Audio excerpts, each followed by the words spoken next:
ایک مرتبہ سیدنا سلمان فارسی رضی اللہ تعالی عنہ سے کسی غیر مسلم نے، کوئی مشرک یا یہودی تھا،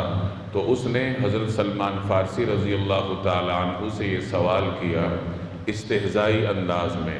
کہ علمکم نبیکم کل شیء حتی القراءۃ، کہ کیا آپ کے پیغمبر آپ لوگوں کو ہر چیز کی تعلیم دیتے ہیں، یہاں تک کہ قضاء حاجت کا طریقہ کار بھی سکھاتے ہیں، بیت الخلاء آنے جانے کا طریقہ بھی سکھاتے ہیں؟ یہ وہ استہزاء کر رہا تھا۔